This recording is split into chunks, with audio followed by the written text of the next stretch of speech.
আজ কাদা মিশ্রিত পিচ্ছিল পথে হাঁটতে হাঁটতে কিছু প্রবাদ মনে পড়ে গেল। লোকে বলে নরম মাটি নাকি বিলায় হাসড়ায়, আবার সেই বিড়ালি কাদা মাটি দেখলে দূরে সরে যায়। গরিবরা যেই মাটি কাদা শরীরে মেখে ফসল ফলায়, সকলের মুখে আহার যোগায়, ধনীরা সেই কাদা মাটি দেখেই নাক সিটকায়। 12 মাসে 13 পার্বণ, ধনীরা বোঝে না কখনো গরিবের কষ্ট, গরিবের মন। আকাশ না যত দ্রুত রং পাল্টায়, তার থেকেও বেশি স্বার্থপর মানুষেরা তাদের রং পাল্টে ফেলে।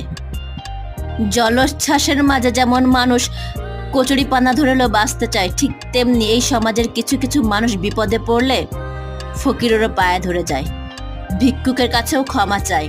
হায় রে সমাজ!